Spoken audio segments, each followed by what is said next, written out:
ప్రధానంగా 2 సమావేశాలకు సంబంధించి ఏదైతే బీఆర్ఎస్ ఎల్పీ సమావేశంతో పాటు రాష్ట్ర కార్యవర్గ సమావేశం 2 సమావేశాలను కలిపి ఒకే సమావేశంలో నిర్వహించనున్నారు. దీనికి సంబంధించి ఇప్పటికే దాదాపుగా 350 నుంచి 400 మందికి ఈ సమావేశానికి హాజరు కావాలని చెప్పేసి కూడా ఇప్పటికే ఆహ్వానం కూడా అందింది. అయితే ముఖ్యంగా ఈ ఆహ్వానానికి పిలిచినటువంటి నేతలకే తెలంగాణ లోపలికి అంటే భవన్ లోపలికి సమావేశానికి పర్మిషన్స్ ఇస్తున్నారు. మిగతా వాళ్ళందరూ కూడా అంటే గత కొంతకాలంగా కేసీఆర్ బయట జనాల మధ్య లేరు. చాలా రోజుల నుంచి కూడా ఫామ్ హౌస్ కే పరిమితమైన నేపథ్యంలో కేసీఆర్ వస్తున్నటువంటి తరుణంలో చాలా మంది తెలంగాణ భవన్ కి చేరుకున్నటువంటి నేపథ్యం అయితే కనబడుతుంది. అయితే ముఖ్యంగా బీఆర్ఎస్ ఎల్పీ సమావేశంకి సంబంధించి కావచ్చు, కార్యవర్గ సమావేశానికి సంబంధించి మాజీ ఎంపీలు, మాజీ ఎమ్మెల్యేలు, మాజీ ఎమ్మెల్సీలతో పాటు ప్రస్తుత ఎమ్మెల్యేలు, ఎంపీలు, ఎమ్మెల్సీలతో పాటు మిగతా జిల్లాల అధ్యక్షులు కావచ్చు, కార్యవర్గంలో ఉన్నటువంటి నేతలు కావచ్చు, వీళ్ళందరికీ కూడా ఆహ్వానం అందింది. వాళ్ళందరూ కూడా ఈ సమావేశానికి హాజరు కానున్నట్టుగా తెలుస్తుంది. ఇప్పటికే చాలా మంది నేతలు తెలంగాణ భవన్ కి చేరుకున్నారు. అందులో ముఖ్యంగా హరీష్ రావుతో పాటు కేటీఆర్ కూడా తెలంగాణ భవన్ కి చేరుకున్నారు.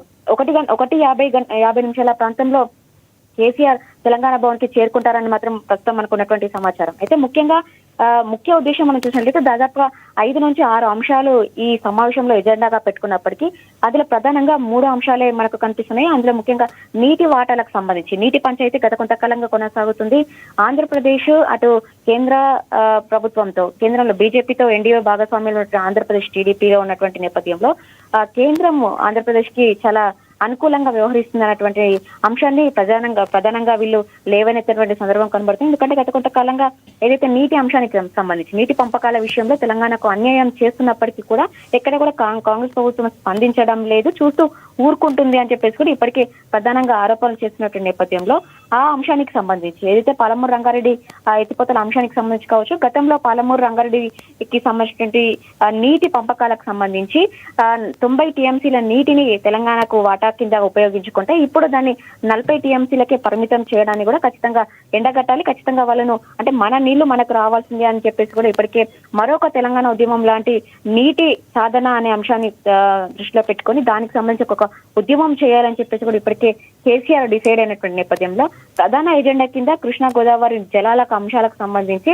తెలంగాణకు అన్యాయం జరుగుతుంది, అన్యాయం చేస్తుంటే కూడా తెలంగాణ కాంగ్రెస్ ప్రభుత్వం చూస్తూ ఊరుకుంటుంది. ఖచ్చితంగా ఇటు కేంద్ర రాష్ట్ర ప్రభుత్వాలు కావాలని చెప్పేసి తెలంగాణకు అన్యాయం చేస్తారు, నీళ్ళ దోపిడీ చేస్తారు అని చెప్పేసి కూడా ప్రధానంగా వీళ్ళు ఆరోపిస్తున్న నేపథ్యంలో గత కొంతకాలంగా ఏదైతే తెలంగాణకు సంబంధించి నీటిని తీసుకునేందుకు ఏపీ ప్రభుత్వం బనకచర్ల ప్రాజెక్ట్ ని అంటే డిజైన్ చేయాలని చూసింది. దానికి సంబంధించి ఒకవైపు ఏపీ ప్రభుత్వము తెలంగాణకు నీటి సౌకర్యం కావాల్సినటువంటి పూర్తి స్థాయిలో వినియోగించుకున్న తర్వాత సముద్రంలో కలిసేటువంటి నీటినే బనకచర్ల రూపంలో మేము ఆంధ్రాకి తరలిస్తామే తప్ప ఎక్కడ కూడా తెలంగాణకు అన్యాయం చేసే విధంగా మేము ప్రవర్తించబోమని చెప్పేసి కూడా ఏపీ ప్రభుత్వం చెప్తున్నప్పటికీ కూడా ఖచ్చితంగా బనకచర్ల ప్రాజెక్టు కడితే కనుక తెలంగాణకు పూర్తి స్థాయిలో అన్యాయం జరుగుతుంది, మరొకసారి ఎడారిగా మారిపోతుందని చెప్పేసి కూడా ప్రధానంగా ఇటు బీఆర్ఎస్ తో పాటు కాంగ్రెస్ కూడా ఆరోపణలు చేసింది. దీంతో పాటే బనకచర్లను ఖచ్చితంగా వెనక్కి తీసుకోవాల్సింది అని చెప్పేసి కూడా ఇటు కేంద్ర ప్రభుత్వం పైన ఒత్తిడి తేవడం, దానికి అనుగుణంగా కూడా బనకచర్ల ప్రాజెక్టు అంటే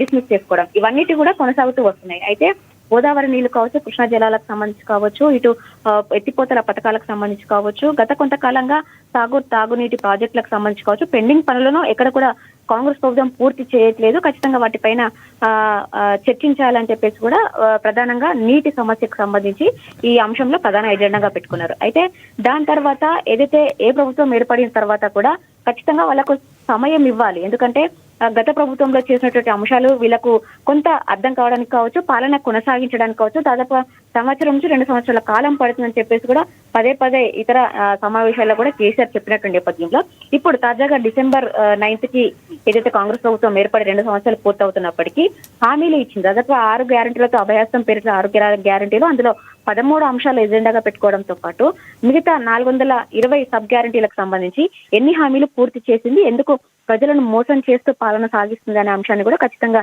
ఎండగట్టడంతో పాటు దానిపైన కొంత భవిష్యత్తు కార్యాచరణకు సంబంధించి నేతలకు ఒక దిశానిర్దేశం చేసే అవకాశం ఉన్న నేపథ్యం అయితే కనబడుతుంది. మిగతా అంశాలకు సంబంధించి ఏదైతే తెలంగాణ రాష్ట్రంలో తెలంగాణ ప్రభుత్వం ఏర్పడక ముందు గతంలో బీఆర్ఎస్ పార్టీకి సంబంధించి ఒక కార్యవర్గ సమావేశం అందులో ఉన్నటువంటి టీమ్ ని ఏర్పాటు చేసింది. దాని తర్వాత తెలంగాణలో బీఆర్ఎస్ ప్రభుత్వం ఏర్పడిన తర్వాత తెలంగాణలో అంటే కాంగ్రెస్ ప్రభుత్వము బీఆర్ఎస్ ప్రభుత్వము బీఆర్ఎస్ పార్టీ రెండు వేరు కాదు, రెండు ఒకటే అన్నట్టుగా కూడా వాటికి సంబంధించినటువంటి కమిటీలు ఎక్కడ కూడా ఏర్పాటు చేయలేదు. అయితే దానికి సంబంధించి ఇప్పటి నుంచి ఖచ్చితంగా గ్రామ స్థాయి నుంచి కూడా బీఆర్ఎస్ అంటే రాష్ట్ర కార్యవర్గం ఏర్పాటు చేయడంతో పాటు కమిటీలను వేయాలని చెప్పేసి కూడా ఇప్పటికే డిసైడ్ అయినటువంటి నేపథ్యంలో సభ్యత్వ నమోదు ప్రక్రియ కూడా మొదలు పెట్టాలని చెప్పేసి గతంలోనే భావించారు. కానీ ఇప్పటి వరకు కూడా ఇక్కడ సభ్యత్వ నమోదు ప్రక్రియ ప్రారంభం కాలేదు. అయితే మొన్న తాజాగా జరిగినటువంటి గ్రామ పంచాయతీ ఎన్నికలకు సంబంధించి కొంత బూస్టింగ్ ఇచ్చినటువంటి నేపథ్యంలో మరొకసారి క్యాడర్ ని ఉత్సాహపరిచే విధంగా సమావేశంలో వాళ్ళకు కొంత ఏదైతే అంశాలకు సంబంధించి వాళ్ళకు ఒక దిశానిర్దేశం చేయడంతో పాటు మున్ముందు ఎందుకంటే ఇప్పటికే నీటి పంపకాల పైన ఖచ్చితంగా ఒక భారీ బహిరంగ సభ ఏర్పాటు చేయాలని చెప్పేసి భావిస్తున్న నేపథ్యంలో అది పాలమూరు నుంచే మొదలు పెట్టాలి, ఖచ్చితంగా ఉద్యమించాలని చెప్పేసి చెప్తున్నటువంటి నేపథ్యంలో ఒకవేళ పాలమూరులో సభ నిర్వహిస్తే కనుక అది ఎప్పుడు నిర్వహిస్తారు, ఏ జిల్లాలలో సభలు ఉండబోతున్నాయి, ఖచ్చితంగా ఇప్పటి నుంచి ఒకవేళ కేసీఆర్ కనుక ప్రజల్లో ఉండాల్సి వస్తే భవిష్యత్తు కార్యాచరణ ఎలా ఉండబోతుంది అనే అంశాలకు సంబంధించి మాత్రం దిశానిర్దేశం చేసే అవకాశం కనబడుతుంది.